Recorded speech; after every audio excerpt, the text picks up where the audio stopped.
Saudações a todos, manos e manas, e sejam todos bem-vindos a mais um vídeo aqui no nosso canal. Hoje vamos ter uma conversa da alma para alma com Fernando Afonso. Vamos falar um pouquinho de diversos assuntos relacionados a essa área de formação e alguns aspectos inerentes à vida e não só. Fernando, como é que estás? Estou bem, obrigado, gajo. Com a Obrigado. disposição atendida. Estamos tranquilos. Vamos ter uma conversa mesmo bem amena sobre vários assuntos relacionados à vida e é mesmo uma conversa honesta e transparente. Por isso é que não trazemos um roteiro como tal, porque queremos que seja algo que venha realmente da alma. E para começarmos, como é que tu olhas para ti hoje? Primeiro, obrigado por formulares esse convite para visitar o teu estúdio hoje. Estamos num dia seremos grandes, né? Acho que vai ser uma conversa boa. Aceito o desafio que seja uma coisa sincera. É de alma para alma, então vamos tentar aqui ter uma conversa abrindo mesmo o peito e falando não apenas aquilo que eu sou como profissional, mas aquilo que eu sou como um ser humano também. Quanto ao que, como me sinto, né, em relação àquilo que eu sou hoje, sinto-me um jovem feliz. Feliz não no sentido de ter chegado ao objetivo ou à meta, mas porque esse tem sido um percurso recheado de muitos momentos agradáveis e desagradáveis e que dão sentido a essa existência. Okay. Sinto-me bem, sem vontade nenhuma de me suicidar. Então, estou feliz. O que seria estar feliz? Partindo do princípio que basicamente o equilíbrio da vida é ter e sentir que falta sempre alguma coisa. Como ser feliz na falta. Bom, esse modelo de felicidade de que relacionado ao desejo ou a busca por aquilo que nós não temos, né? Parece que a nossa felicidade ainda é uma miragem. Nós estamos à busca para conquistá-la, né? Nós vamos atrás da nossa felicidade. Ele é um objeto que está pendurado em algum lugar e nós estamos a ir rumo a ela. Essa é uma ideia que eu acho mirada. A ser assim, ninguém vai ser feliz, Okay? porque nós nunca alcançamos. Aquilo que pensavas ontem, que era o grande objetivo da tua vida hoje, você já vê que se transformou num novo horizonte. Você Exato. começa a ver uma outra coisa na frente. O que eu considero felicidade é enquanto eu estabeleço o objetivo e eu vou à busca dela, aquilo que o Bruce Lee disse outro dia, que o objetivo não está ali para ser alcançado, está ali só para ser mirado e a gente ir em busca dele. Okay. A felicidade está no caminho que se percorre. Exatamente. Enquanto você percorre isto, a felicidade com que você desfruta cada uma dessas aventuras é como quem escala um monte, né? Você não pode esperar só chegar lá no cume para depois começar a desfrutar a paisagem. Mas é aquele trajeto que você vai fazendo. O esforço que você vai fazendo um atrás do outro para conseguir escalar o monte não conta para nada. Felicidade é isso, é saberes que, olha, até aqui onde eu já cheguei, estou a me sentir bem. Okay. Algumas calorias eu perdi, olha, foi uma experiência incrível. A forma como a gente vive cada um desses momentos, até mesmo os momentos angustiantes, faz parte desse projeto que se chama Objetivo da Felicidade e a felicidade é viver cada um deles. Ok, perfeita a resposta. Hoje eu estive a ver um documentário do astro do pop, Michael Jackson. E é uma das partes, alguém explicava um pouquinho da sua vida e disse que ele tinha um grande objetivo, que era agradar ou não decepcionar o pai. E o pai sempre olhava, por mais esforço que ele fizesse, o pai sempre olhava para ele como alguém inútil. É como se todos os esforços que ele fizesse para agradar só desagradava ainda mais. De que forma é que as pessoas à nossa volta podem nos fazer acreditar é um tipo de pessoa que realmente nós não somos. E ao contrário também ser. Epá,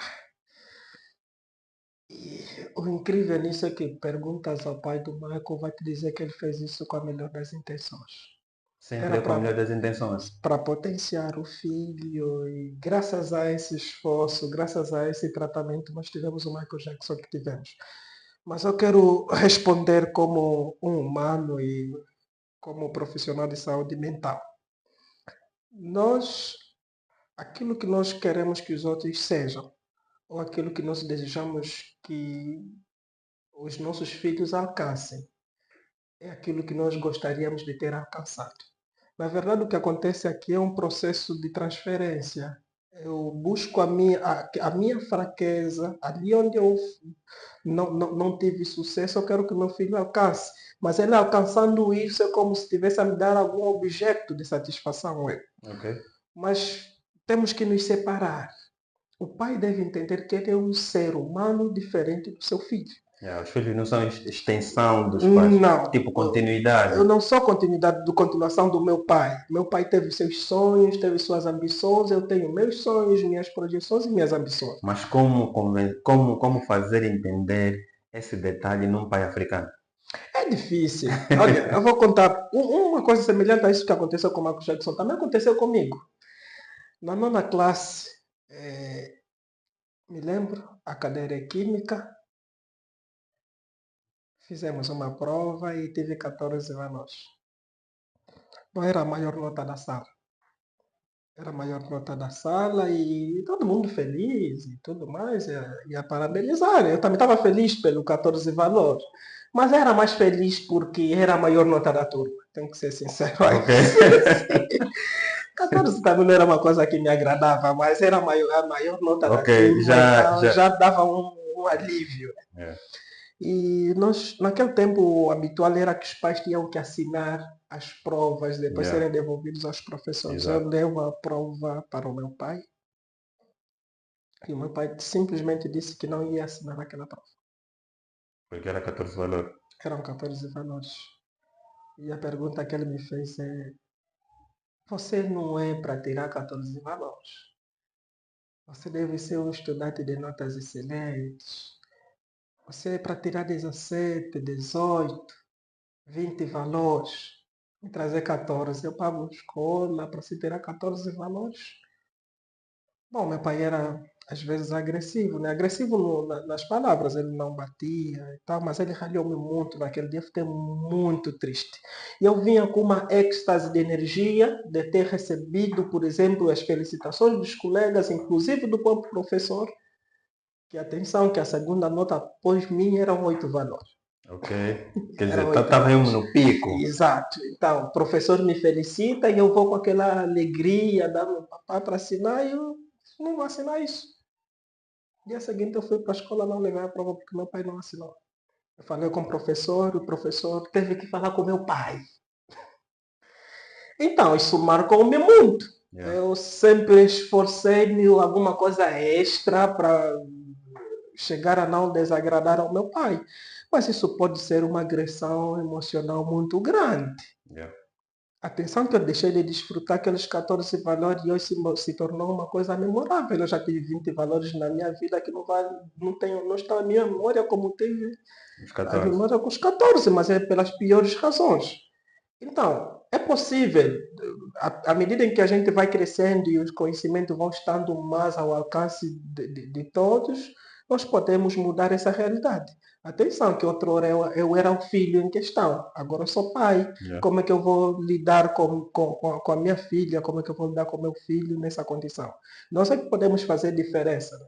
Nós podemos fazer alguma coisa diferente, acho que isso é possível. Mas é possível desempenhar a função de pai e não falhar com os filhos? Tipo, na plenitude. Não, não tem como não falharmos. Porque falhar, o erro é uma coisa inerente ao ser humano. Nós somos humanos porque falhamos. Se nós não falhássemos, seríamos deuses. Então nós criaríamos filhos perfeitos. Nós temos que falhar, porque Yeah. somos humanos. Atenção, que nós, ainda que a gente tenha esse cuidado todo, nós ainda transmitimos nossas emoções por meio disso tudo. Yeah. Ou às vezes A falha é exatamente pelo excesso de zelo, por exemplo. Exatamente.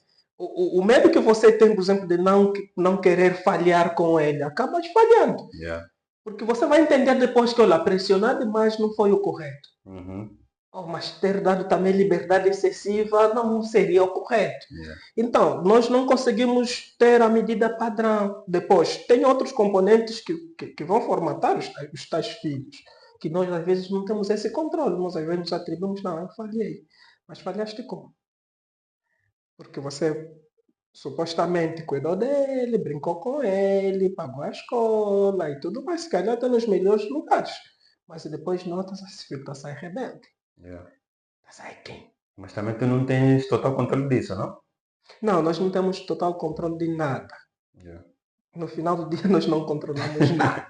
Quer dizer, nós criamos as condições para que o pior não aconteça, Sim, mas depois tudo é definido por... sim, porque tem N fatores que vão influenciar essa formação dessa personalidade. Tem essa influência paterna, que é a que você está a exercer.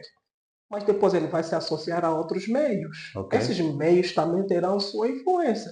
E principalmente quando ele não encontrou a referência de inspiração em casa. Ele vai encontrar em algum desses meios. Yeah.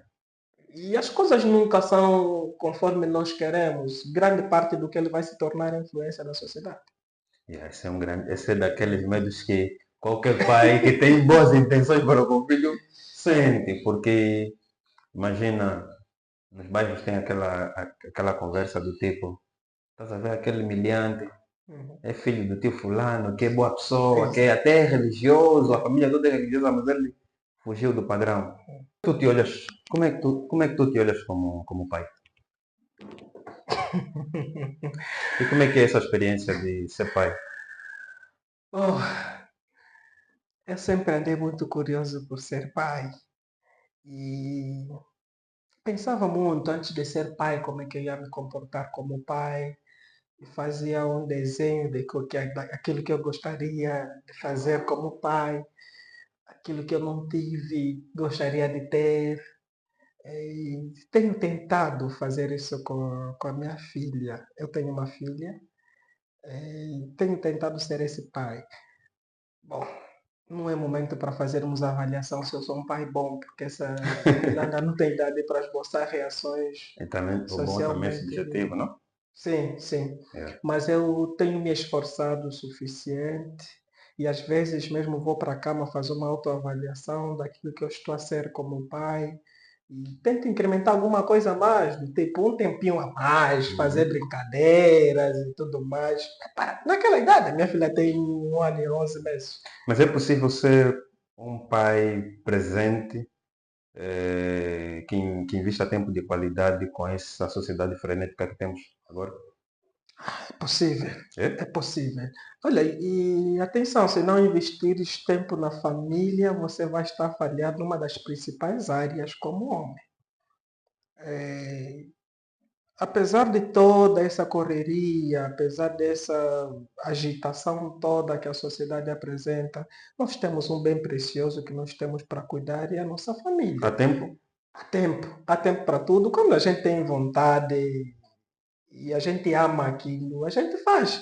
Temos tempo. Tu Como é que trabalha eu de segunda a sexta? trabalho de segunda a sexta, das 8 às 17. Qual é esse tempo que se encontra para ser um pai presente? Por isso é que quando você quer, porque a questão da presença que deve ser medida não pela extensão do tempo que você tem, Ok, mas pela qualidade do tempo que você dedica a ele. ok.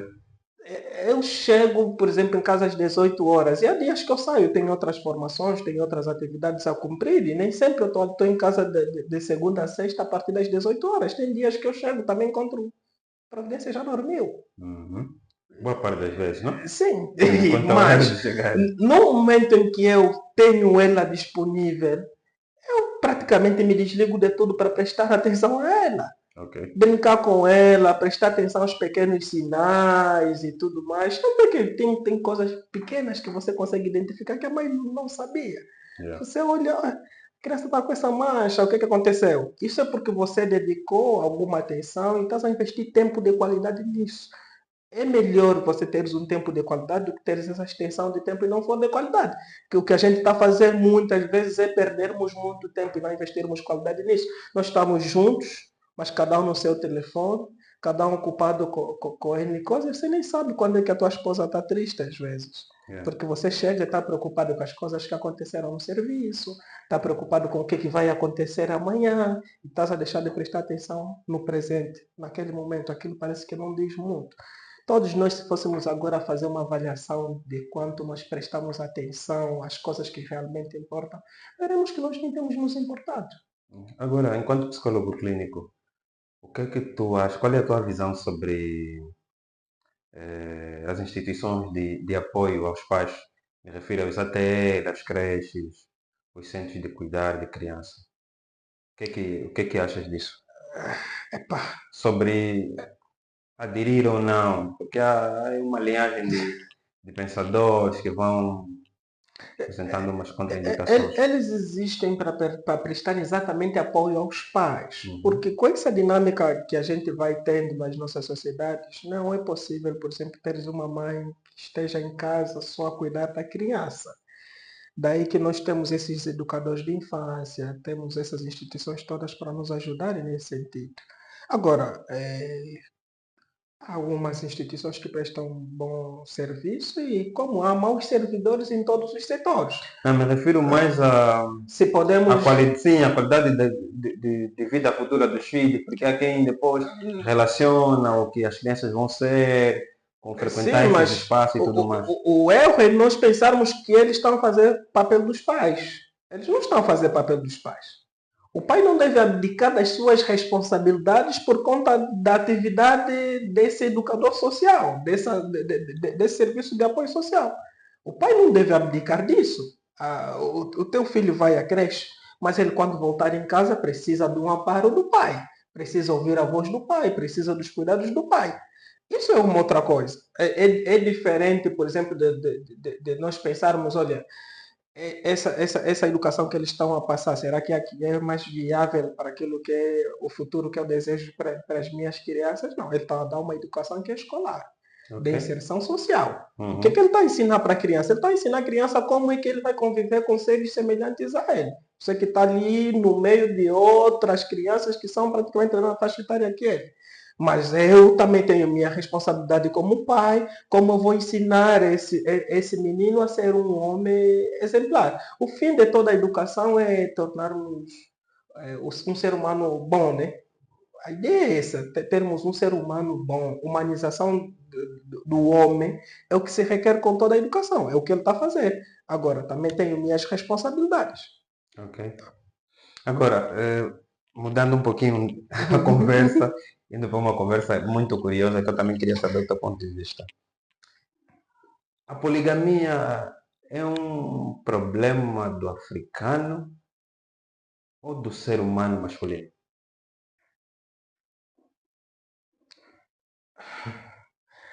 Bom, há um desejo incontrolável no homem. Há um desejo incontrolável no homem, é desejo sexual, desejo por querer possuir todas as mulheres. Esse é o sentimento que está por trás dessa poligamia, né? Nós não conseguirmos nos contentar com a parceira que nós temos, não continuarmos a ver na nossa parceira um objeto de atração permanente. Então, isso faz com que a gente queira buscar prazeres em outras pessoas. Por exemplo, hoje se você olhas para qualquer um que seja defensor da poligamia, ele vai dizer assim, duas esposas basta? Se duas basta, Duas basta? acho que uma Não, quem basta. tem duas vai Pode querer a ter três, terceira, vai querer também a quarta. E ali vai. Então o problema não é só um problema cultural, é um problema feito emocional. Esse é um problema que nós podemos digerir. Nós temos que olhar para essas coisas, às vezes chamar as coisas pelos seus nomes. Mas isso não é um condicionamento humano, a poligamia, porque a monogamia não é uma coisa social, não é um convênio social, porque, imagina, vamos para o mundo animal, não tem essas coisas de que um animal para uma única fêmea. Mas no mundo animal também não tem ninguém que é casado com outro. Sim, por esse motivo mesmo. Nós vivemos de contratos sociais, nós somos seres sociáveis. Agora, se nós queremos uma sociedade, nós temos que ter normas para convivermos nessa sociedade. Não, mas aquilo estaríamos aí em desfavor daquilo que é a natureza humana, Se, não? não, se o homem não for domado, o homem é selvagem. Ok. Porque a minha natureza também pode me levar a possuir o que você tem. Yeah, yeah, yeah. E ali diríamos o quê? Não, é natureza dele. Porque esse instinto animal deve ser domado. Para nós termos uma sã convivência, o que é que nós temos que fazer? Temos que ter normas. Quando, mesmo para as sociedades onde a poligamia é aprovada, nós temos que olhar para as mulheres e perguntar para elas o que é que elas acham. Ok. Sentem-se bem, aquelas que estão nos casamentos poligâmicos, por exemplo. Já ouvi várias entrevistas de mulheres que estão nesse tipo de relacionamento falarem que é normal, nós lidamos bem e tudo mais, mas é porque está à frente de câmeras. Yeah, Nós vês lá no sabemos que se fundo. for num consultório e decidirmos abrir os corações, não, isso não é que eu desejava. Então, nós não temos que pensar na felicidade só para nós. Espera, mas a nossa sociedade é poligâmica. Mas, Assim, no geral. não, no ponto de vista da estrutura, ela é monogâmica. Sim, não do ponto de vista de estrutura, me refiro do ponto de vista de realidade mesmo que se vive. Porque até pode existir pessoas que têm, que estão num casamento, mas têm duas, três parceiras. Sim, é essa a questão. O problema, nós, se for um ponto de vista de estrutural, nós somos monogâmicos. Mas o que se vê na prática é uma poligamia de A a Z, né? Do tipo, é de A a Z. Mas é uma questão de nos consciencializarmos. De nos Ok. consciencializarmos. Nós temos que partir muito para a educação familiar, para a educação social, que é para sabermos o que é de facto aprovado, o que é de facto correto. Porque no final do dia todos acabam. Não dá em nada. Estás a ver? Tem Yeah. duas mulheres, mas só Quer me dizer, a pessoa nem. equivoquei. Sim, e depois eu digo, brinco com as pessoas que estão nessa condição. Às vezes as parceiras estão em pontos diferentes Sim. e a pessoa nem é omnipresente, não tem como estar nos três lugares ao mesmo tempo. E Na isso é minha uma gestão curiosidade, eu estranha. perguntei para um amigo que tem duas mulheres. Perguntei como é que você despede para uma que vais passar a noite na outra. Ele me disse assim, meu irmão, vais morrer no dia que você despedir. Você se prepara e sai, diz que volto já. Mas ela sabe que se não voltares, foste para uma outra casa. Mas agora, concordas comigo que a falta de controle do impulso sexual humano vai desencadeando vários problemas sociais? Quer dizer, muitos dos problemas sociais que nós vivemos hoje é muito por conta de nós não conseguirmos controlar este instinto sexual que temos. Concordo plenamente contigo. Acho que é contigo que eu estive a tratar outro dia sobre isso. É que o nosso prazer está intimamente ligado ao sexo. Ok? A satisfação do desejo humano está intimamente ligada ao sexo. A psicanálise é exatamente sobre isso. O que é que acontece? Vamos pensar em um problema, por exemplo, que não tenha originado desse desejo do impulso sexual descontrolado. Porque temos dois problemas que se coadjuvam: o dinheiro e o sexo. Mesmo quem tem dinheiro quer o sexo, e às vezes nós estamos a procurar dinheiro para ter o sexo. Então, o que eu acredito é que se nós conseguirmos controlar, que é controlável, É controlável. é controlável. Nós não podemos cansar de dizer que é controlável. Se um consegue ser monogâmico, se um consegue ser fiel à sua parceira, é porque é possível o outro ser. Então, é uma questão de autocontrole primeiro. O conhecimento de si próprio. É que nós estamos agora numa. Eu não sei. Estamos a cavalgar. Eu já sinto nossa geração um pouquinho mais aberta à ciência, ao conhecimento do que as gerações passadas. Eu acredito que os dias vindouros poderão ser melhores, porque à medida em que a gente vai discutindo esses assuntos, vamos encontrando espaço para a ciência e reflexão. Porque se a gente não reflete nisso, há quanto tempo, por exemplo, se reflete sobre esses assuntos? Passas por quantos canais televisivos e vês a refletirem sobre esse assunto? Porque são coisas que ficam lá nos tabus, estás a ver? Tipo, já Yeah. fala-se lá nas becs e tudo mais, e acha-se normal nós vivemos essa promiscuidade que a gente vive. E hoje você vai falar para uma pessoa, não é normal ser polígamo. Tá bem, mas por que você não conta isso para tua esposa que você tem uma namorada? Yeah. Yeah, yeah, yeah. Deverias contar. Nós podemos domar esse desejo porque o impulso Não, mas elas também vão começar se habituando mais com isso, com a ideia de que provavelmente não é a única na relação. é perigoso elas começarem a se habituar. Não, mas elas praticamente são treinadas também assim. Tem Que esse. em algum momento poderá existir outra pessoa além dela. Porque o homem cansa-se e tudo. Basicamente, conversando com as meninas, tu consegues perceber que bem lá no fundo elas têm esse medo de que em algum momento isso pode acontecer.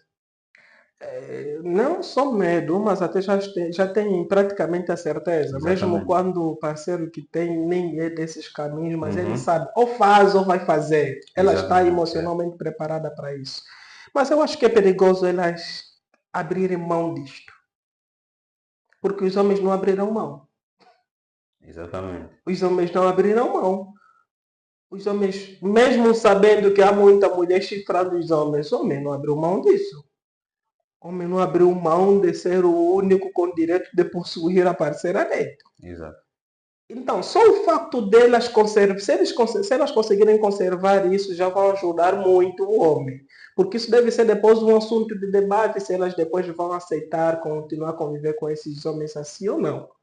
Porque depois elas se colocam naquela situação de tipo, já estou com ele, vou deixar dele para depois procurar mais um outro que se calhar também vai fazer as mesmas coisas.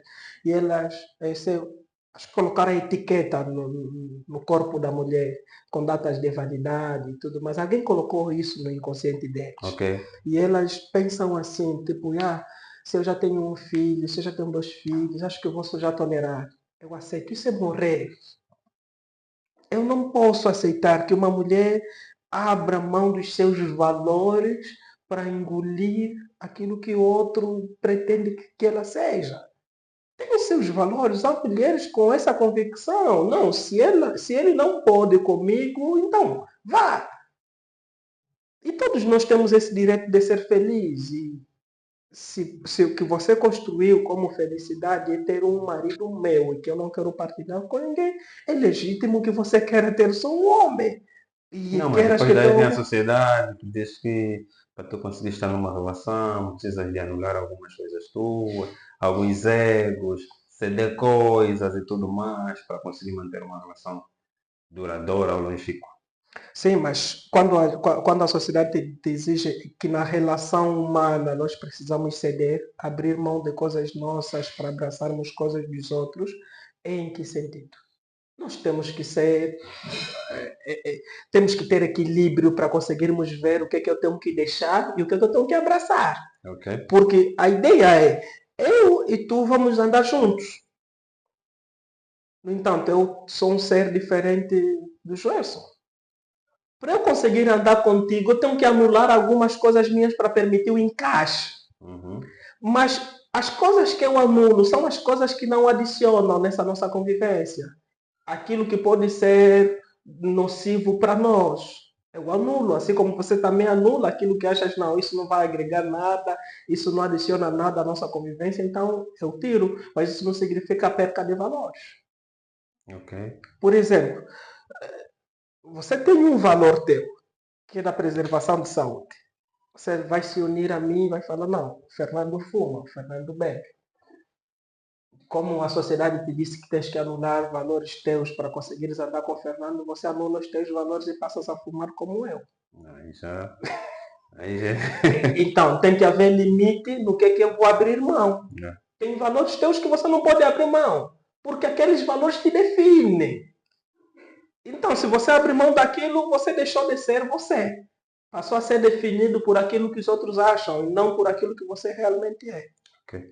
Agora, o que é que faz um ser humano ignorar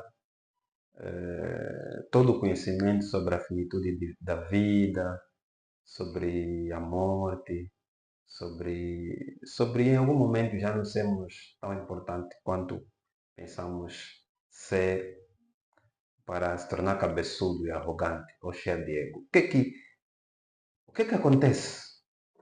Não consigo perceber essa parte. Porque imagina, diante de todas as provas que nós testemunhamos, de pessoas que eram gigantescas e foram reduzidas a nada após o seu falecimento, após adquirirem algum tipo de invalidez e tudo mais, ainda assim continuamos a ter pessoas que se sentem superiores aos outros, cheias de egos.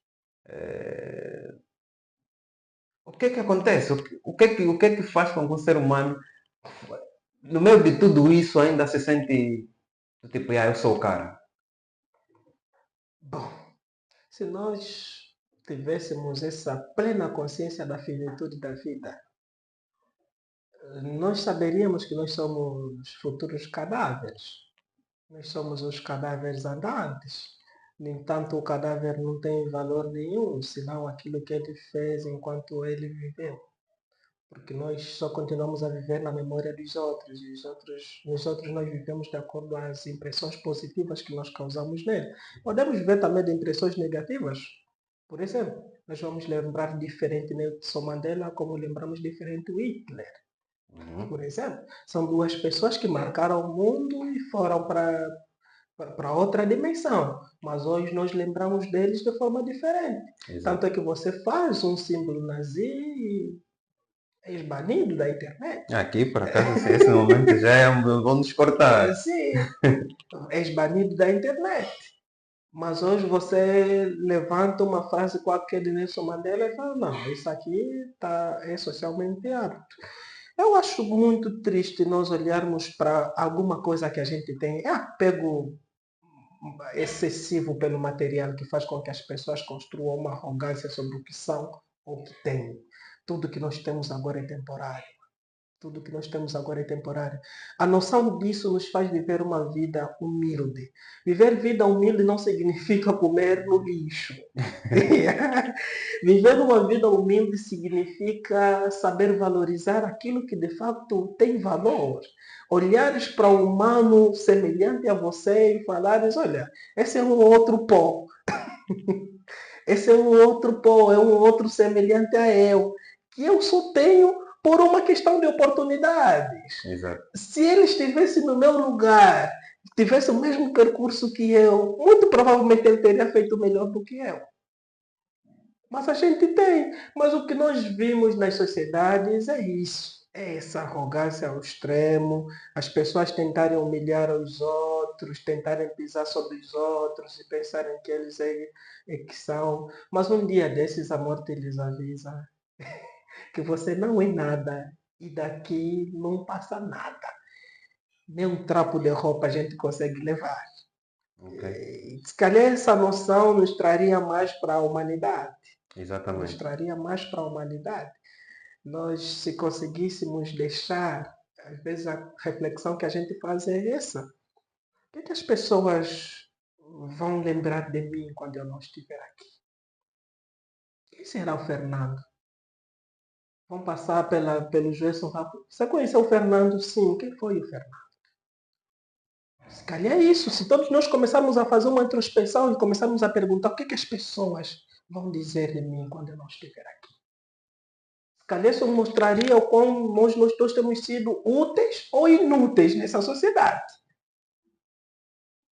Não é o quanto ele construiu. Quanto ele construiu, qualquer prédio um dia cai. Sabe quantos edifícios caíram na Venezuela? Yeah. Então, quantas empresas foram abaixo? Mas se sobrou alguém a quem você incutiu um valor de vida, essa pessoa não te esquece. O que uma pessoa como Nelson Mandela fez na minha vida? Nada. Mas continua. Mas a filosofia dele de vida, os valores que ele carregou para a vida, você hoje fala, tivemos aqui um ser humano, de fato. Você lê Gandhi e você fala, não, passou por aqui um homem. Yeah. Eu acho que esses valores é que deveriam nos interessar mais do que o material. Mas vamos ensinar como. Mas nem todo ser vivente vai atingir o nível de ser lembrado da forma como essas figuras foram, não? Não, nem todos chegarão a esse nível, mas todos nós temos nossos níveis. Ok, sim, sim. Se calhar, a nível da família, você vai ser Sim, lembrado com boas o meu memórias. pai é falecido, mas eu tenho memórias muito vivas do meu pai. Ok. E vários outros exemplos nós podemos tirar, mas é o nosso nível. Nós não podemos estar a fazer as coisas pensando só em dimensões que outros alcançaram. Né? Porque a mudança que o mundo espera é que a mudança que eu espero no mundo é essa que eu vou começar agora. Aqui, na minha casa, no meu bairro, aí naquela pequena comunidade. É ali onde nós seremos lembrados. A quem nem vai ser lembrado na comunidade? Você vai perguntar como é que foi o vosso avô. Alguém vai dizer, o vosso avô foi um homem muito bom. Yeah. Olha, eu estive nessa situação, sabias que foi o vosso avô quem me ajudou nisso? Não está em nenhum livro, mas está tatuado na memória de alguém. Eu não conheci meu avô materno, por exemplo. Nenhum dos dois. Mas me contam histórias sobre o meu avô e me faz parecer que eu conheço meu avô. Yeah. Não há registro dele no Google. O que é que, Mas o é que, mais por aí. o que é que o que é que a humanidade precisava de eliminar para termos uma sociedade melhor do que temos hoje? Um ou dois elementos. Primeiro, o excesso de eu. Ok? Um excesso de eu. Olha, os 6 mais ricos do mundo. Eu estive, acho que foi mês passado, a ler uma estatística, assim, por curiosidade. Os 6 acumulam uma riqueza que eles precisariam de 200 milhões cada um deles, gastando $1.000 por dia para conseguir gastar o dinheiro que eles têm. Agora, a riqueza deles juntos podem acabar com a fome no planeta Terra 2 vezes. Ei, Essa riqueza toda está acumulada em 6 homens.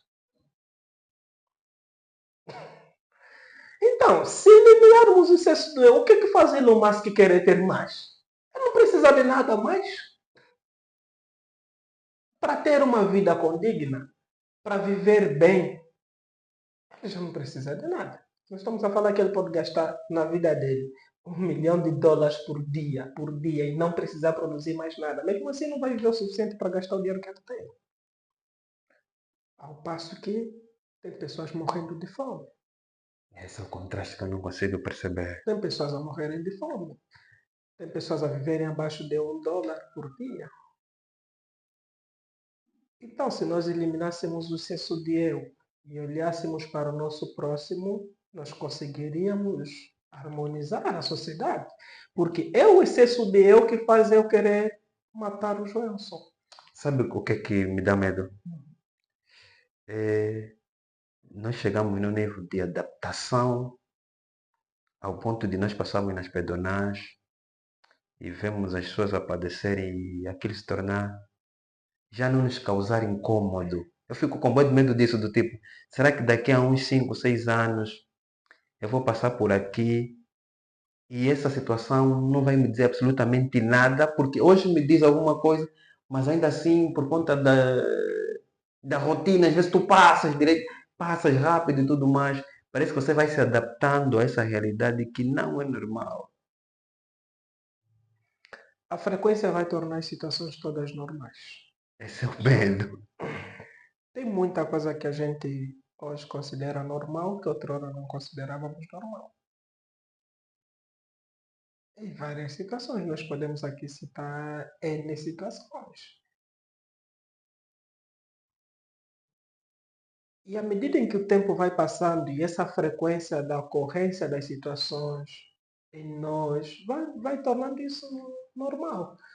Hoje, por exemplo, a tua sensação ao veres um pedinte, um menino de rua, a dor que isso te causa não é a mesma de ontem.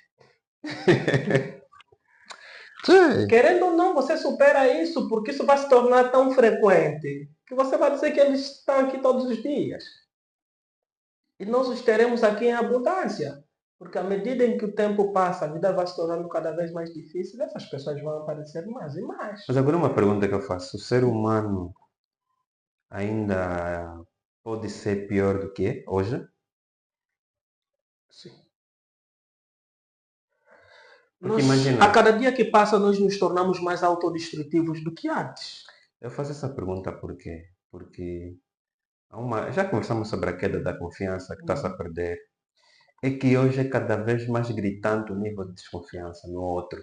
No outro, no semelhante que respira, que foi criado por Deus, igual a qualquer um.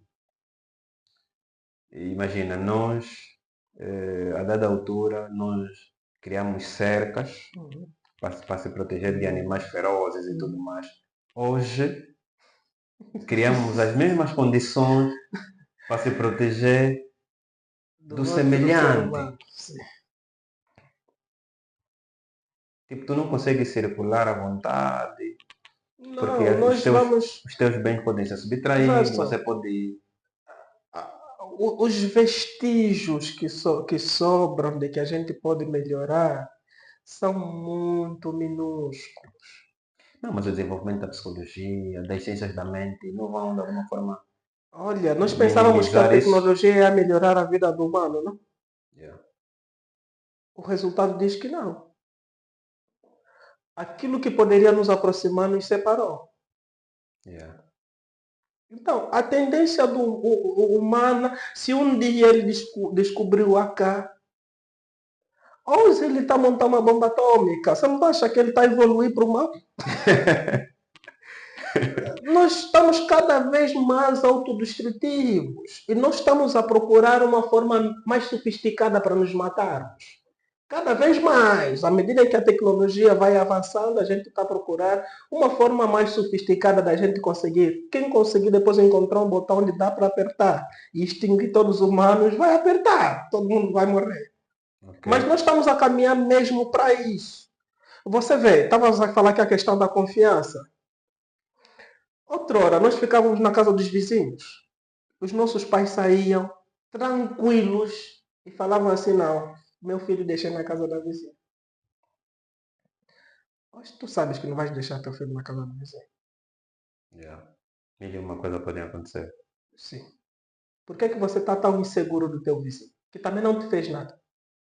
Aliás, nunca deixaste lá tua criança e encontraste lá tua criança destratada. Yeah. Por quê? Porque o nosso próprio inconsciente já está a construir essa maldade. Porque eu vi na televisão um vizinho que fez isso no filho do vizinho. Então é possível que se eu fizer isso, se eu dar também meu filho ao meu vizinho também vai fazer isso. E como nós estamos a criar isso, isso vai se tornar realidade. Ok. Porque as coisas existem primeiro no mundo das ideias. E aquilo que a gente consegue idealizar, conseguimos materializar. Nós ouvíamos de pedofilia na escola. Eram casos raros de pedofilia. De tal maneira que as famílias estavam autoconfiantes entre si que qualquer um te entregaria a tua criança, vai criar essa criança. Não, você casou, então está aqui essa menina, leva para aí cuidar. Mas não, as mães não. Minha filha não. Minha filha fica aqui. Porque cada vez mais frequentes, essas práticas cada vez mais frequentes, vão se tornando normais. E o absurdo é isso, é que nós nos adaptamos a coisas anormais e começamos a considerá-las normais. O absurdo é isso, porque isso é princípio de morte. Nós somos mesmo suicidas. Se aquilo que deveria nos dar medo e deveria nos colocar em tremor não está a nos fazer nada, a gente já foi, estamos anestesiados. Yeah. Então não dá para acreditar que a sociedade vai tender a melhorar. Pelo menos à medida o homem pré-histórico era infinitamente melhor do que o homem que nós temos hoje. Yeah, também, né? Os acessos às vezes é que nos matam. Os acessos, a facilidade em conseguir coisas. Imagina, hoje tu consegues ter um robô, comandar, consegues fazer cirurgias televisionadas. Quer dizer que a facilidade também leva-nos há essa perdição toda, mas é incrível que o ser humano. Epa, e é incrível que só poucas pessoas conseguem parar para analisar.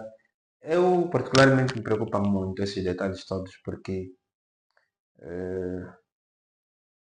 eu avalio. Infelizmente, não sou o único aqui. Quer dizer que o meu bem-estar é influenciado pelas pessoas que estão à minha volta. Uhum. Até o meu filho acaba por sendo prejudicado ou de alguma forma beneficiado em relação à sociedade Uhum. que nós temos. Então, daí essa necessidade de nós entendermos como. E é, todos esses elementos podem ser entendidos a nível da psicologia como um transtorno, mas nós vamos olhando como situações normais. Comportamentos que tu consegues perceber que são neuroses, são psicoses, mas são entendidas, são olhadas pela sociedade como Situações normais. situações normais. Por exemplo, há muito transtorno a nível das celebridades, não? Porque imagina, a exposição ao ridículo não seria considerado um transtorno. Imagina uma pessoa tá à vontade para se colocar numa posição que claramente passaria ridículo. Bom, o nosso cérebro cria situações de conforto. Ok? E essa zona de conforto que ele cria, eu estou a partilhar esse dia com uma colega. Nós somos governados pelo inconsciente, não pelo consciente. Exato. Por mais que a gente diga, não, tenho domínio de mim mesmo e tudo mais, quem governa o nosso corpo é o inconsciente, não é o consciente. Então, eles têm, primeiro, uma necessidade de satisfação de um patrão. Porque essa mídia é uma indústria. Nós começamos essa conversa e você disse que não tem nada, não tem nenhum guião, então vamos ser livres aqui, na forma como vamos nos conduzir. Mas não é assim que o mundo está a ser dirigido. Nesse mundo há um dramaturgo escrevendo e o resto encenando. Ok. Então, isso existe. Se você quer uma vida de fama, tem normas, tem padrões. É um mundo diferente do mundo normal. Aquilo que tu achas que, não, acho que ele só cantou e está no estrelado. Você sabe que não é assim. Yeah. Porque há muita gente cantando bem e não está no estrelado. Há muita gente cantando à toa é estrela. Então, e às vezes essas regras para satisfazer, para agradar a indústria, porque essa indústria trabalha em cooperação. Tens que vender, as mídias têm que vender, os jornais têm que vender, as televisões têm que vender, eles têm que ter assunto para falar. Yeah. Quando não houver assunto, nós temos que criar assunto. E às vezes o assunto tem que ser você passar por ridículo. Para você ser assunto. E a ideia é essa, a orientação é que você tem que ser assunto agora. Faz os como. Você vive disso. E você se expõe a ridículo para você agradar a indústria. Então é consciente. É consciente. Na maior parte das vezes é consciente. Por isso é que você vê a maior parte dos escândalos que acontecem com as ditas figuras públicas. É consciente. Eles provocam isso. E às vezes até fazem vazar propositadamente, que é para ser o assunto. Mas isso não é transtorno. Dependendo do. O professor Manilex falava assim: no mundo dos anormais, o normal é tido como anormal. Ok. Dependendo daquilo que é o padrão social, o anormal pode ser você. Dependendo de onde está a ser a realidade da coisa, não? Sim, dependendo da realidade da coisa. Aquilo que Platão explica com a caverna. Yeah. Yeah. Yeah. A realidade é o quê? Yeah. Aquilo que você está a considerar sombra, para um pode ser uma realidade. Yeah. Yeah. E sendo aquela a realidade dele, ele está a considerar que o normal é aquele. Yeah. Agora, você que acha aquilo anormal, é o que a sociedade vai taxar como anormal. Por que é anormal se os outros fazem? Então o normal não existe, sempre depende da perspectiva. Depende sempre da perspectiva. Há o normal padrão que se saindo dele você é um anormal, agora os anormais é que podem ser positivos ou negativos. Por exemplo, pense comigo, tu tens uma turma de 38 estudantes, aplicas as tuas aulas e dás as tuas provas e a tua média é de 12. Tens um estudante que tirou 20. Ele é normal? Não. Ele seria o anormal. Esse é um anormal, mas também tem um que tirou 0. Ok. Também um anormal. Yeah, porque o Porque o normal é. normal seria aqueles 12. Yeah, Esses são os normais nessa fita. Mas tem 2 anormais. Ali tens que qualificar um como um anormal positivo e outro como um anormal negativo. Um gênio não é um ser normal. Qual foi o. Assim, mudando bem rápido de tópico. Qual foi o melhor ano da tua vida? Melhor ano. Em termos de idade.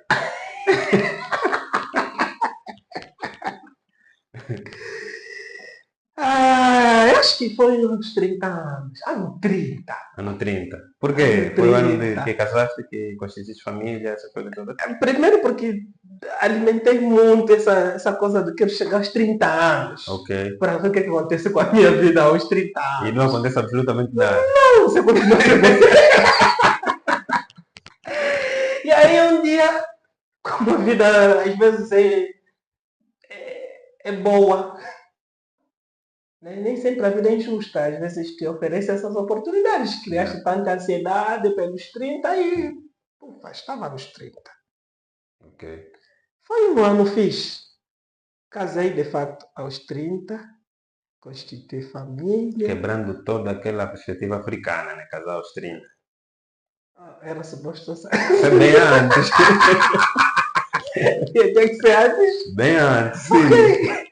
Então as coisas cooperaram. Eu casei aos 30, constituí família aos 30 e não sei, eu encarei o ano 30 com muita maturidade. Ok. Com muita maturidade.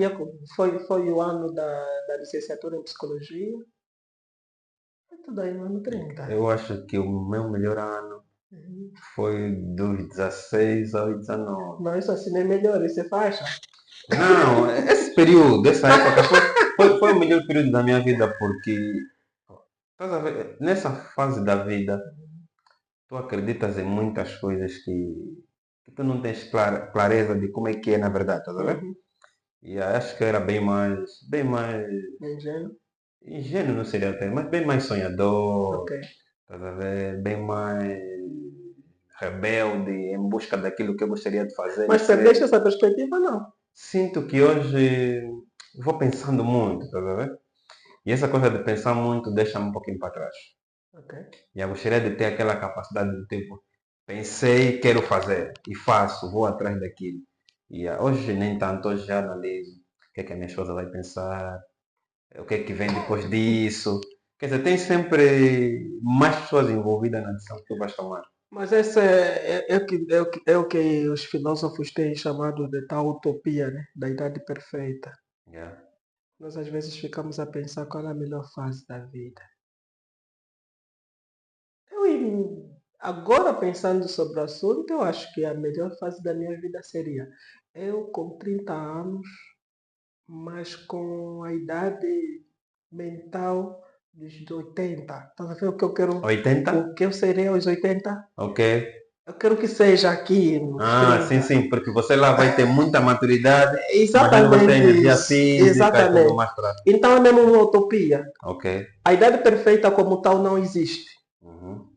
Porque eu tenho agora elementos que me permitem viver agora, mas que daqui a algum tempo sentirei, olha, eu se tivesse esse conhecimento agora, esse insight que eu estou a ter agora, se eu tivesse lá no passado. Yeah. Por exemplo, essa fase dos 17 aos 19 anos, Yeah. se tivesses a maturidade emocional que tens agora, você sabe que teria sido um fenômeno lá. Epá, não sei. Porque você colocaria naquela energia, naquela disponibilidade, Tudo isso que eu vou fazendo o grau de maturidade e conhecimento que você tem hoje. Só que isso não é possível. É cada etapa sendo uma etapa. Nós vamos ser velhos, com muita sabedoria. Mas só com a capacidade de tornar aquilo real. Yeah. Então tudo se torna uma utopia. Essa Essa cena, proposta só Ulisses teve uma proposta melhor, né? essa cena que tu estás Quando a querer esteve na ilha dizer. de Ita, que ele propuseram o quê? Ser eternamente velho, eternamente novo, ser eternamente jovem. Ok. Mas ser eternamente jovem quer dizer que tu não vais chegar na idade dos 80 com aquela mentalidade. Ser eternamente quer dizer que vais continuar sempre naquele período da vida. Você vai estar com o corpo de jovem, mas Ah, o mas tempo com o vai tempo, passar. já o tempo vai passar, O sim, já tempo vai vai. passar. Yeah, Então yeah. você vai absorvendo experiências e Sim, tudo sim, mais. sim. Isso, se congelares as coisas conforme estão, pode ser muito lindo. Só que o passar do tempo, imagina, se te oferecem hoje uma proposta, Gerson, seja eterno, não aceite. Yeah, porque, Não aceite. Por quê? Porque os outros não vão ser eternos. Nós vamos morrer. yeah. E nós não existimos sem os outros. Yeah. Imagina, você sabe por que os velhos ficam muito angustiados? Os idosos, por exemplo. Por quê? Ah, porque toda a gente vai, eles ficam. Todas as coisas que eles amaram, todas as coisas, todas as pessoas que faziam a vida deles ter sentido já não existem. Yeah. Ele agora tem que lidar com o neto brincando no colo dele. Você não acha que era isso que ele ansiava para a vida dele? Não, Sim, sim. não Yeah, era isso. yeah, yeah.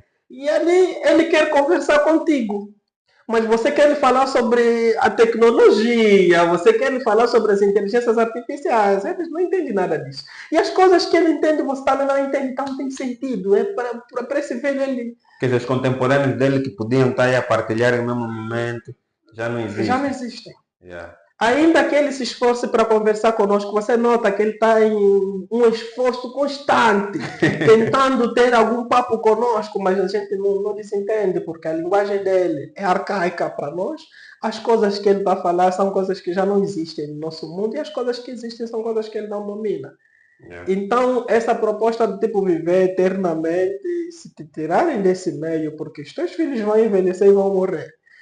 Tua Yeah. mulher vai Yeah. morrer, Yeah. então não tem muito sentido. Quer dizer, é uma vida repleta de abandono, né? Sim, Basicamente é isso que nós vivemos. Provavelmente os pais vivem muito isso. sim. Hoje, enquanto pai, vou analisando essa questão do tipo, os filhos nascem, crescem, depois abandonam os pais, E você fica sem validade. yeah, fica aí. Se tiveres netos, a criar netos, os netos em algum momento crescem, também constituem família, também vão. E é uma repetição disso. Sim, porque à medida em que a gente vai avançando, vamos substituindo os objetos de prazer. Ok? Os objetos de prazer são substituíveis. Hoje, com essa energia que nós temos, você não se imagina longe da tua parceira. Yeah. Mas daqui a 20 anos não vai ser assim. Ela, por exemplo, já vai conseguir viver normalmente Sem distante. ti. Yeah. Ela não vai ficar na casa do fulano uma semana. Isso não está lhe dizer nada. Hoje ela não consegue. A minha esposa, quando tem que passar a noite fora de casa, fica a te ligar o tempo todo e tal. Mas vai chegar um momento em que ela vai falar, não, vai ainda ficar um mês na casa da fulana. Isso não vai lhe dizer nada. Por quê? Porque ela substituiu os objetos de prazer. Esse prazer que era pelo marido, depois vai passar a ter pelos filhos. Mas depois os filhos também vão crescer, já não vão dar tanto prazer a esses filhos, também já descobriram outros objetos dele, vai transferir isso para os netos.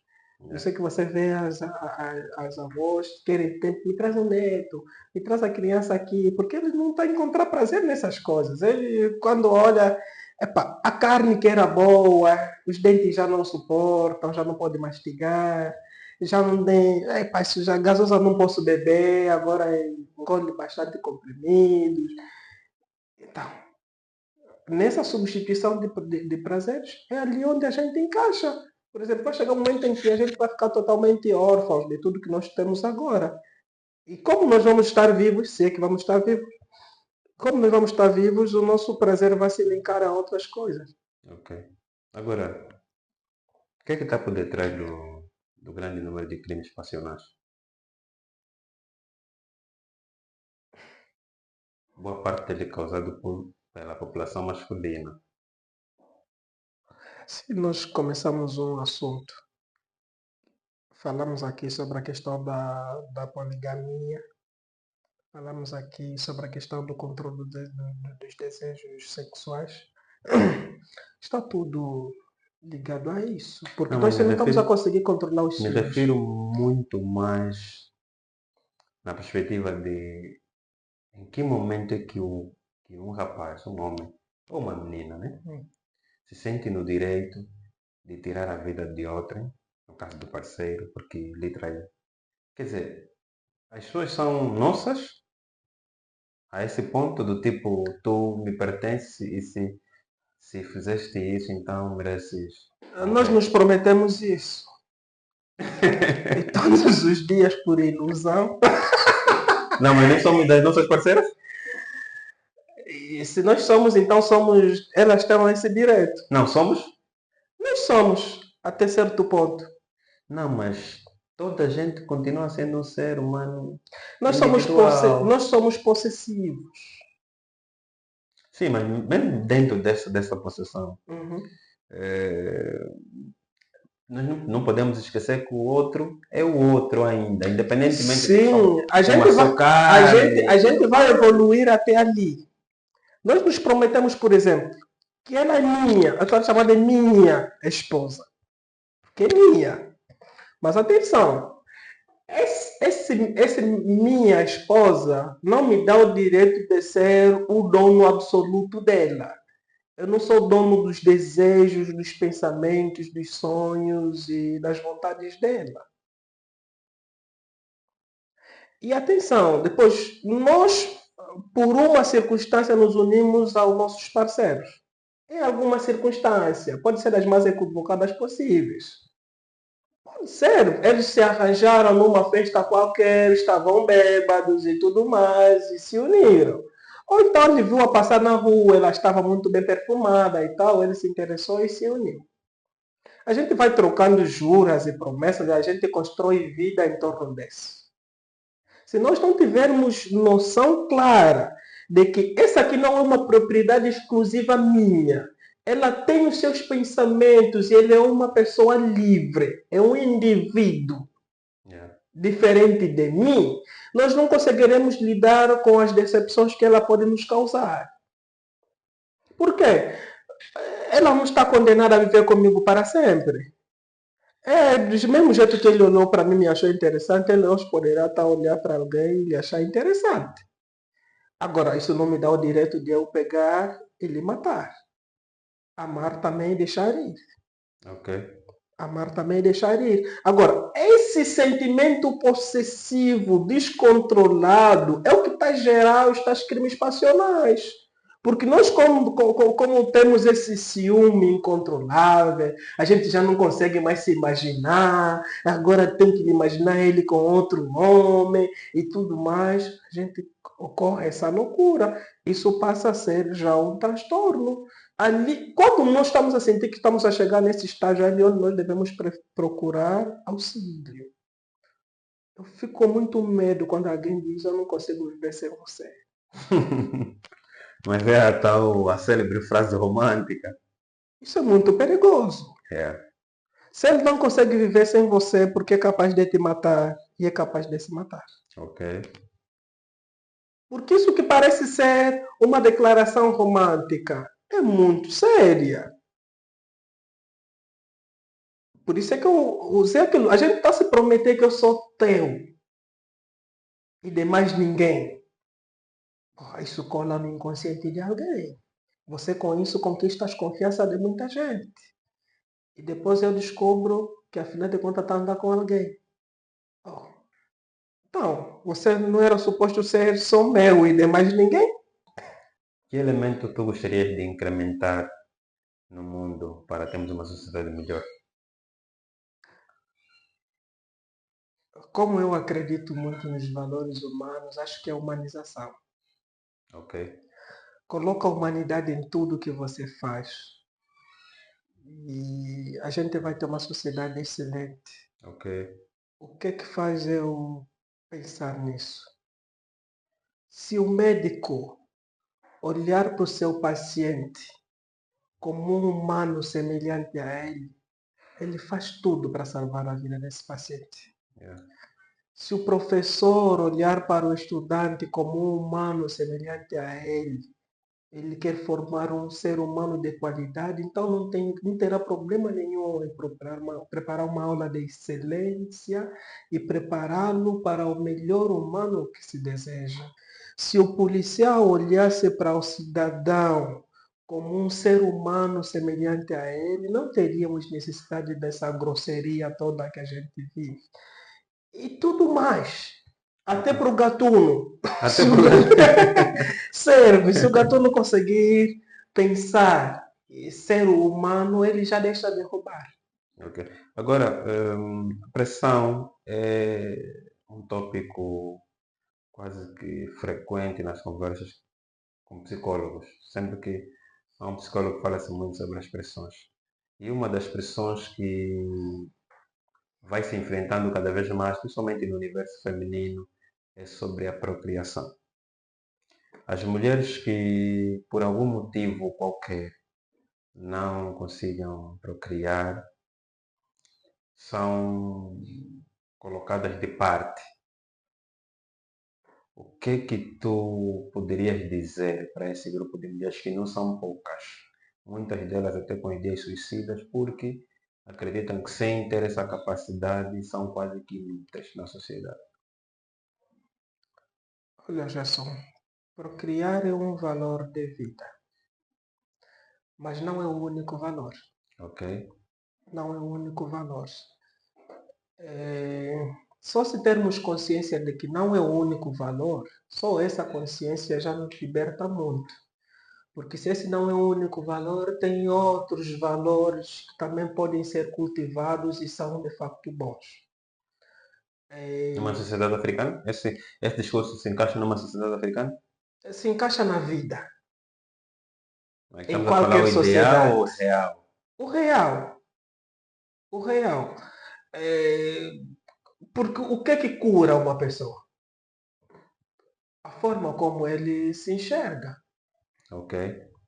É a forma como ele se Não, mas enxerga. a forma como ela se enxerga também é definida muito pela forma como as pessoas enxergam ela. Se nós precisamos conseguir nos blindar dessa pressão. Porque se nós acharmos que eu tenho que me enxergar na forma como os outros olham para mim, então eu estou a ceder à pressão. Porque a pressão é o quê? É o que os outros querem que eu seja. É o que os outros esperam de mim. E quando tu queres também aquilo que as pessoas querem de ti. Muitas vezes eu quero aquilo que as pessoas querem para mim para dar uma resposta positiva a eles. Ok? Mas nós temos que ter consciência das limitações. Nós não podemos ser tudo e não podemos dar tudo. Eu tenho consciência que há muita mulher, até mesmo homem, que não conseguem procriar por problemas biológicos, problemas fisiológicos.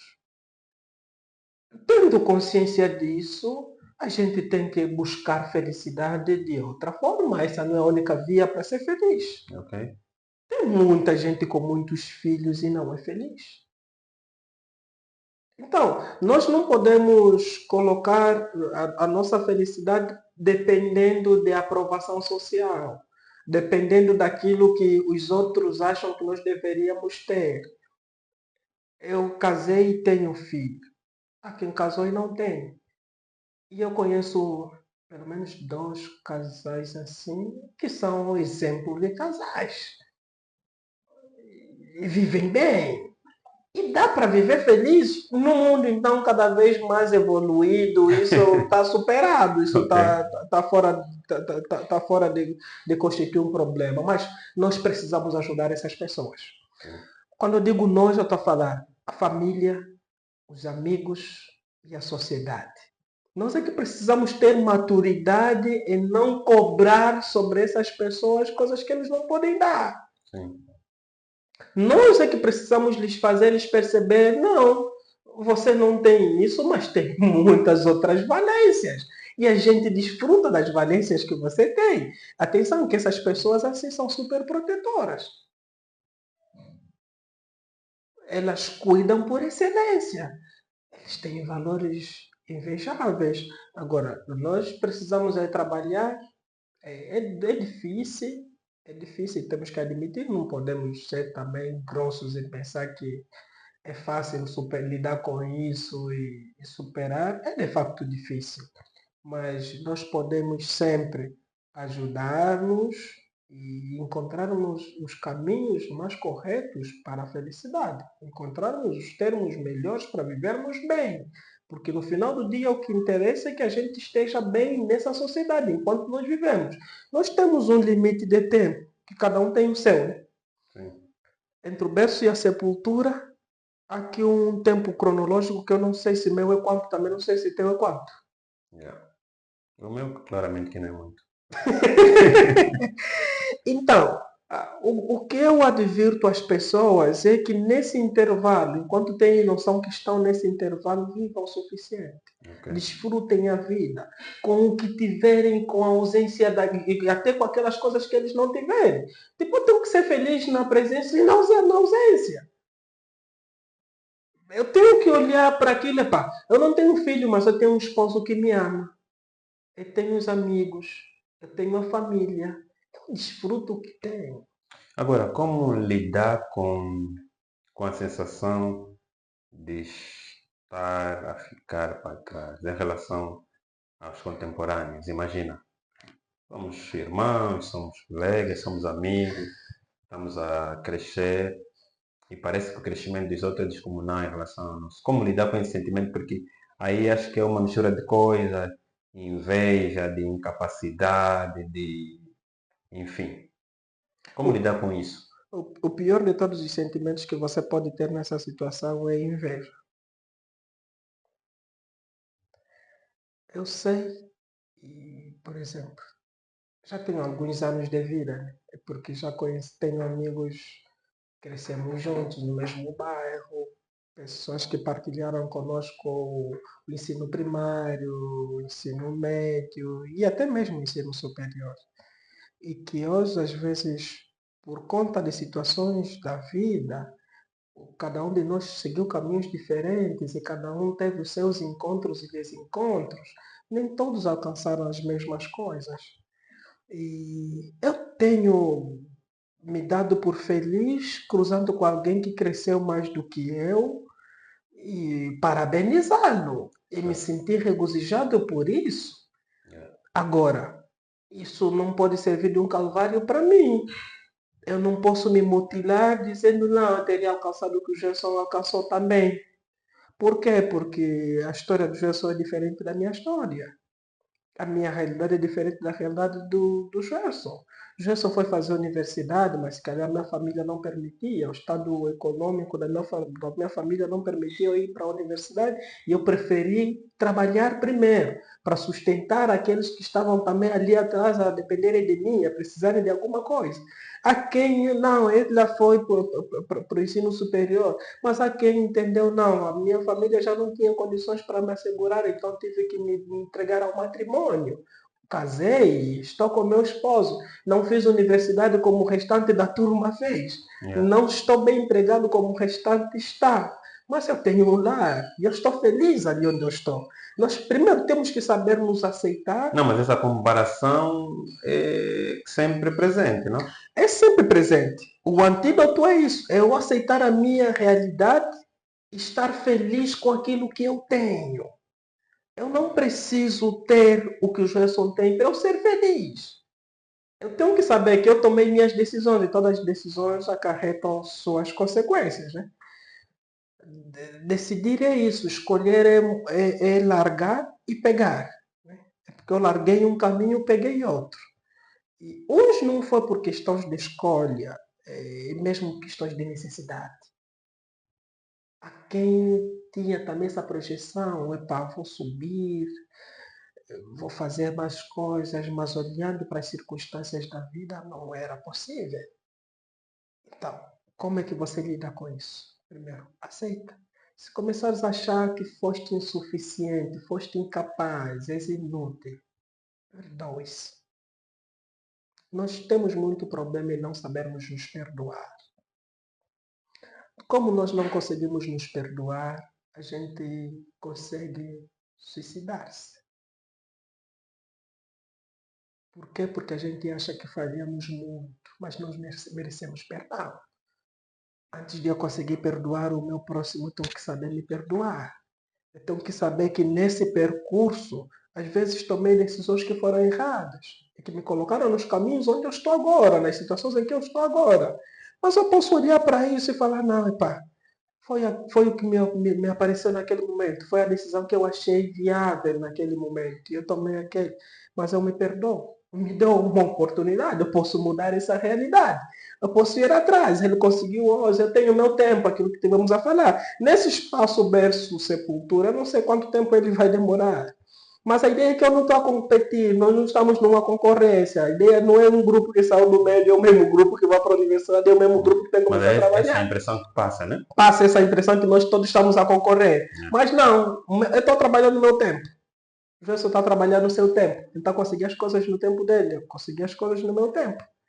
Você pode estar vendo, não, Fernando disse que já tem um filho. Não, eu também já tenho um. Já tenho emprego, eu também já tenho. Não, mas a gente não está nessa competição. É. A gente não está nessa competição. Cada um fez as escolhas dele, selecionou aquilo que ele achou ideal para a vida. Há dias a Natita ia falar, pá, eu não fiz filho, por exemplo, cedo, né? Mas se eu tivesse feito filho cedo, a Sara já teria um filho de 15, 20 anos. Seria vantajoso. Seria outra vantagem, mas eu não fiz. Eu tive as minhas escolhas e não tenho filho de 15 anos, eu tenho filho de 1 ano. Então, eu tenho que saber aceitar o que eu tenho e lidar com isso. Perdoo-me quando eu sinto que eu falhei no passado e preciso continuar. A única forma que eu tenho de continuar sem carregar os traumas do passado, sem esse passado continuar a me afetar o meu bem-estar no presente, é perdoar-me. Se eu olho para alguém que cresceu mais do que eu, agradeço, sou feliz por ele. Se eu começar a sentir uma necessidade tipo de me automutilar e começar a me culpabilizar por eu não ter alcançado os patamares que ele alcançou, eu me perdoo. Eu entendo, não, tive essa oportunidade, mas eu falhei ali, tomei uma decisão assim, engravidei, fui fazer isso e tudo mais. Eu me perdoo, são falhas da vida. Agora, uma coisa que tu fizeste e hoje, com a idade que tens, faria de forma diferente. Muita coisa. É bem mais grave. Muita coisa. Muita coisa. Muita coisa, muita coisa. Mais um em específico. Eu não teria feito cardiopneumologia. Aquilo foi um erro. Não, mas tu terminaste em que tempo? Tu paraste em que ano? Quarto ano. Mas foi um erro porque chegar até o quarto ano já não é. Mas tipo, tu foste movido pela influência dos outros, porque estava na altura em alta. O que é que aconteceu? Bom, minha paixão sempre foi pela saúde. Uhum. Minha paixão sempre foi pela saúde. Fiz a cardiopneumologia porque eu me acreditava ser um cirurgião, mas era para fazer cirurgia mesmo cardíaca. Ok, Eu pensava bem longe disso. ok. Mas quando faço média em farmácia, Aí começa já a se despistar. eu começo a pensar, mas eu pensava em farmácia também numa outra coisa, tipo em produção. Yeah. Não era uma farmácia de dispensação, era uma farmácia mais virada para a ciência, descobertas e tudo Estou a ver. mais. Terminando, as condições do país não eram favoráveis, não há condições para isso aqui, então. Fui, no decorrer do ensino médio, conquistado pelo Dr. Kaunda a ter essa inclinação pela saúde mental, Uhum. que é uma coisa que começou a falar muito alto em mim. Só que, enquanto terminei o médio, eu tive uma situação, a irmã mais velha da minha mãe, minha tia, para nós mãe, ela também não teve esse dom de maternidade. Né? Ela casou, mas não fez filhos e estava com problemas cardíacos. Então, o cardiologista que nós tínhamos aqui numa das unidades hospitalares, que eu não preciso citar aqui o nome, eu acompanhei durante 2 vezes e foi um problema e tanto. Ok. Bom, E ela lamentava muito nessas coisas, do tipo, se tivesse filho e tudo mais, eu amava muito aquela senhora. Eu olhava mais para ela mais como minha mãe do que a minha própria mãe, a Ok. mãe biológica. E outro dia disse, não, vou fazer cardiologia. Vou fazer cardiologia. Professor César, foi nosso professor de física, que Uhum. andava muito com o professor Xavier. Foi ele que me disse que a metodista estava a dar cardiopneumologia. Eu disse, Uhum. é melhor do que cardiologia, já que vai dar para fazer cardiologia, pneumologia, então, já, coração e pulmões, vou lá. Entro e começo a estudar. Estava a correr bem. E até que ela morre. Ok. Quando ela morre, senti-me inútil, sabe? Porra, estou a me esforçar para conseguir lhe ajudar e ela vai.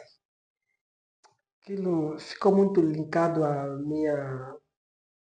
minha formação e já era numa fase em que eu me lembro que no terceiro ano eu já fui conversar com o Dr. Kaunda que já não queria mais fazer cardiologia, queria fazer psicologia clínica. E ele me disse, termina o curso que estás a fazer agora para depois começares a psicologia. Aquilo, porra, termina isso, já estou a achar chato. Estás a ver quando você está a fazer uma coisa que estás a achar chato?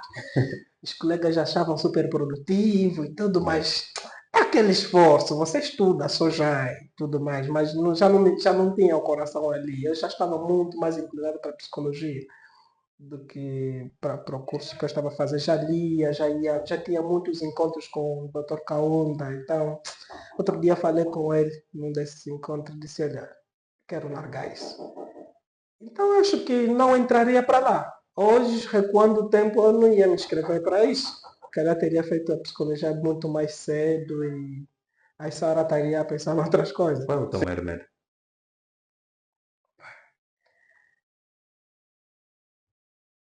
Tenho dois medos. Primeiro, eu não quero falhar como pai.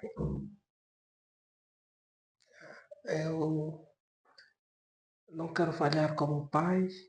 Esse é o primeiro medo. E outro ligado a esse é não querer falhar como marido. Ok.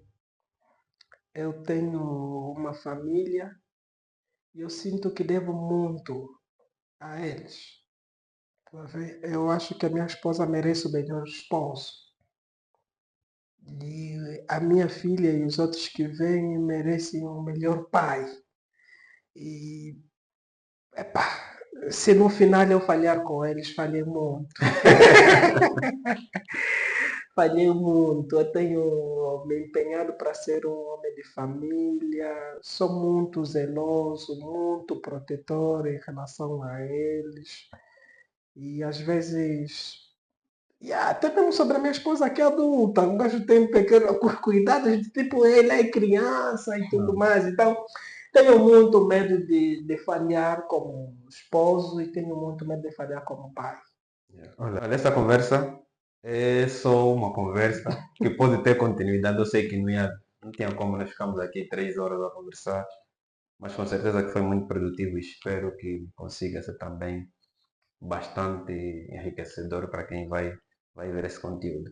Normalmente esse conteúdo é para ficar no meu YouTube e servir para a posteridade, né? Porque nós estamos aqui de passagem, a qualquer momento a gente vai e é preciso que nós consigamos deixar pegadas de nós no mundo. Estamos juntos e como sempre um dia seremos grandes com vocês, Fernando Afonso. Estamos Ok? juntos. O Júnior Obrigado. acordou. Júnior tipo acordou. Não fale como pai.